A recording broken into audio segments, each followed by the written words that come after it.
తెలుగు రాష్ట్రాల్లో అతిపెద్ద lift manufacturer lifts ట్రై.com dealership కూడా ఇవ్వబడును.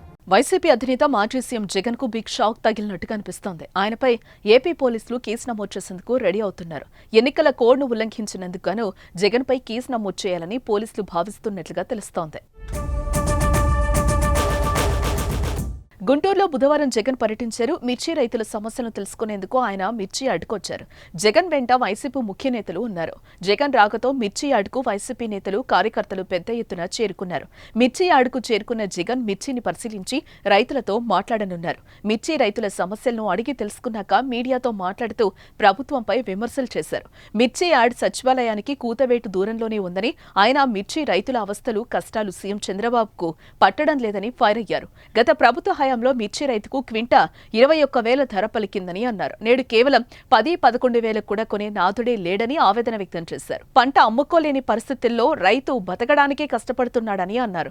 రాష్ట్ర వ్యాప్తంగా ఏ పంట తీసుకున్నా గిట్టుబాటు ధర లేదన్నారు. చంద్రబాబు రైతులను దళారీలకు అమ్మేశాడని జగన్ ఆరోపించారు. చంద్రబాబు గుంటూరు మార్కెట్ యార్డుకొచ్చి మిర్చి రైతులతో మాట్లాడి వారికి బాసటగా నిలవాలని డిమాండ్ చేశారు.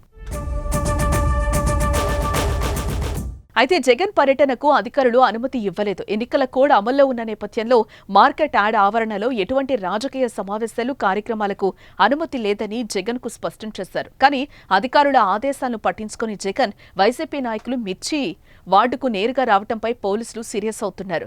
జగన్ వచ్చే సమయంలో కూడా యార్డ్లో ఎటువంటి రాజకీయ సమావేశాలకు అనుమతి లేదని మైకులో ప్రచారం చేశామని వారు చెప్తున్నారు. అయినా జగన్ పట్టించుకోకుండా నేరుగా యార్డుకు రావడం ఎన్నికల నియమావళి ఉల్లంఘన అవుతుందని పోలీసులు కేసు నమోదు చేసేందుకు సిద్ధమవుతున్నారు. అయితే సభా సమావేశం లేదు, కేవలం మిర్చి రైతులతో జగన్ మాట్లాడతారంటోంది వైసీపీ.